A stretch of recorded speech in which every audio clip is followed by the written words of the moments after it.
Bismillahirrahmanirrahim. Assalamu alaikum. Welcome back students. Hope you all are fine and in a good health.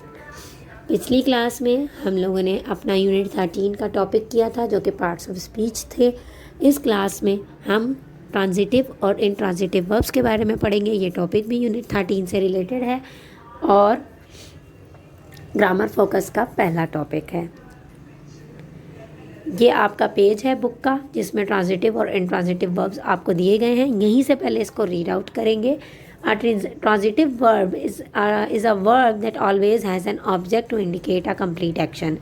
Transitive verb एक ऐसा verb होता है जिसके साथ हमेशा एक ऑब्जेक्ट मौजूद होता है किसी भी एक्शन कंप्लीट एक्शन को इंडिकेट करने के लिए। Have you washed your hands? Salma baked a cake. An intransitive verb is a verb that indicates a complete action. It has no object. एक इंट्रांजिटिव वर्ब ऐसा वर्ब होता है जो complete action को इंडिकेट करता है और उसमें कोई भी ऑब्जेक्ट शामिल नहीं होता। The class started and second option है आई लाफ्ड। ठीक है, ये डेफिनेशंस बुक में गिवन थी, नीचे आपने ब्लैंक्स को फिल करना है। लेकिन पहले मैं आपको थोड़ा सा डिटेल इंट्रो दूंगी ट्रांजिटिव और इंट्रांजिटिव वर्ब्स का। Remember what nouns are. A person, place, thing और आइडिया नाउन होता है, ये याद रखिएगा। Transitive verbs. Read the sentence below.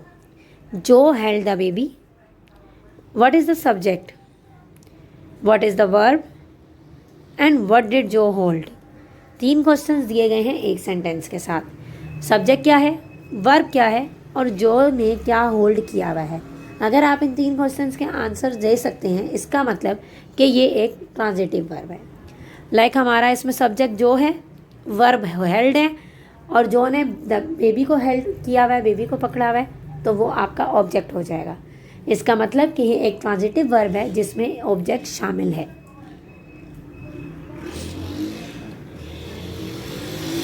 Is that a noun? Then you have a transitive verb. अगर आपका ऑब्जेक्ट नाउन है इसका मतलब कि आपके पास ट्रांजिटिव वर्ब मौजूद है।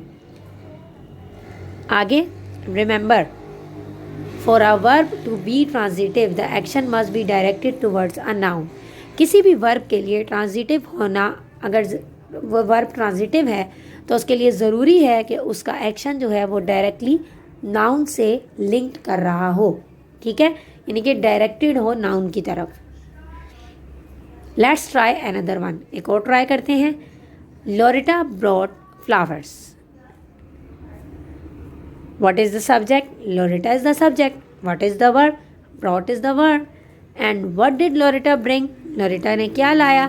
Loretta bring flowers. तो flowers noun है और noun verb के साथ आ रहा है डायरेक्टली, इसलिए ये एक ट्रांजिटिव verb है। ठीक है, so is that flowers a noun? Do we have a transitive verb? Yes, we have a transitive verb. कोई भी ट्रांजिटिव वर्ब ऑब्जेक्ट के बगैर नहीं आता, ये बात याद रखिएगा। आपके पास किसी भी ट्रांजिटिव वर्ब होना तब तक मुमकिन नहीं है जब तक उसके साथ कोई ऑब्जेक्ट शामिल ना हो। ठीक है, यानी कि कोई ना कोई नाउन उसके बाद आ रहा होगा। Now you try it. Is the verb transitive? Our scout troop made a quilt. अब आपने ट्राई करना है कि क्या आपका वर्ब ट्रांजिटिव है। सेंटेंस मैंने दे दिया है, अब आप फाइंड आउट करें। यस इट इज़, बिल्कुल आपका वर्ब ट्रांजिटिव है क्योंकि आपको our scout troop made a quilt दिया गया है। मेड जो है वो आपका वर्ब है और क्विल्ट आपका नाउन है। आगे चलते हैं। The scout troop made a quilt. Quilt is a noun, ये एक चीज़ है इसीलिए ये नाउन है। सो हमारा वर्ब ट्रांजिटिव है। We are not done yet. हमने अभी तक ख़त्म नहीं किया है, अभी हमारा काम बाकी है। So wait boys, let's have a look. Hold on now. कोई अपनी सीट से मूव नहीं करेगा, अच्छे से सुनना है। अब हम इंट्रांजिटिव वर्ब के बारे में पढ़ेंगे। So intransitive verbs are next. These are verbs that do not express action towards a noun. ये ऐसे verbs होते हैं जो अपने एक्शन को नाउन की तरफ बयान नहीं कर रहे होते these are the complete verbs their selves, वो अपने आप में ही कंप्लीट वर्ब्स होते हैं, उन्हें नाउन की ज़रूरत नहीं होती. Here's what an intransitive verb looks like. The Evans twins played quietly indoors the whole day. What is the verb. अब इसमें वर्ब क्या है, प्लेड वर्ब है. The Evans twins played what, Evans twins ने प्लेड क्या किया, कुछ दिया हुआ है क्या, इंडोर्स दिया हुआ है, indoors the whole day. Let's see, is quietly a noun, quietly noun नहीं है, वर्ब के बाद क्वाइटली दिया हुआ है, प्लेड वर्ब था, वर्ब के बाद क्वाइटली दिया हुआ है और क्वाइटली नाउन नहीं है. So it can not be a transitive verb and therefore it is intransitive. Played verb है, प्लेड के बाद क्वाइटली गिवन है, कोई नाउन गिवन नहीं है, इसीलिए जो आपका वर्ब प्लेड है वो इंट्रांजिटिव है, क्योंकि इसके बाद कोई डायरेक्ट ऑब्जेक्ट शामिल नहीं है. Let's try another one. Mister Stout cried very loudly when her students failed the test.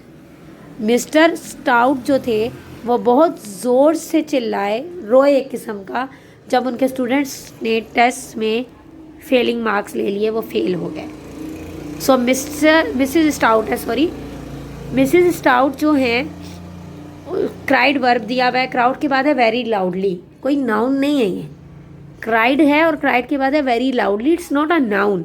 तो इसका मतलब ये भी एक इनट्रांजिटिव वर्ब है. अब आपने बताना है what is the verb. Verb cried है. How did Mrs Stout cried very loudly, and is loudly a noun. तो लाउडली नाउन नहीं है, बल्कि ये एक एडवर्ब है. Then what type of a verb do we have, कौन सा वर्ब है हमारे पास, इंट्रांजिटिव. सो हमारा आंसर बिल्कुल करेक्ट है, it's intransitive. Let's practise boys. Mrs Stout swam 10 laps. My husband swims very well. Mrs Stout read aloud to the class. Mrs. Stout read a book on the very first day. The voters decided to elect him. I can't believe how quickly the dog chased the cat. Mrs. Jones rides horses. The cowboys rode cattle trails for days. The team celebrated by having pizzas. Sorry. So, ये आपके पास कुछ sentences given हैं. आपने इन sentences को copy में लिख लेना है और हर सेंटेंस के बारे में बताना है. नीचे वाली लाइन में, एक लाइन में आपने सेंटेंस लिखना है, उसके नीचे वाली लाइन में आपने बताना है कि वो उस ट्रांजिटिव वर्ब आ रहा है उसमें या इंट्रांजिटिव वर्ब आ रहा है. ठीक है, ये काम आपने करना है. और what type of verb is that, transitive, intransitive, action और लिंकिंग. अब आप लोगों को मैं सारी चीज़ें बता चुकी हूँ, ट्रांजिटिव भी, इंट्रांजिटिव भी, एक्शन वर्ब्स भी, लिंकिंग वर्ब्स भी. पुराने लिंक चाहिए तो प्लीज़ मुझसे कांटेक्ट कर लीजिएगा, मैं आपको पुराने लिंक भी अवेलेबल कर दूँगी कि वो एक्शन और लिंकिंग वर्ब्स वाले लिंक जो मैंने आपको पहले पढ़ाया था ना, वो वाले लिंक भी मैं आपको भेज दूँगी. और ये वाली वीडियो तो आप देख ही रहे हो. आपने नीचे दिए गए पैराग्राफ में से देखकर ये बताना है कि क्या जो मैंने अंडरलाइन करके दिए हुए हैं, आपको वर्ड्स हाईलाइट करके दिए हुए हैं, ये ट्रांजिटिव हैं, इंट्रांजिटिव हैं, एक्शन है या लिंकिंग वर्ब्स हैं. ठीक है, सो आपने इसमें से ये फाइंड आउट करना है. इसी के साथ ही I am ending my class. Thank you so much. Take care. Allah हाफिज़. I will meet you soon with the next topic of this unit. Allah हाफिज़.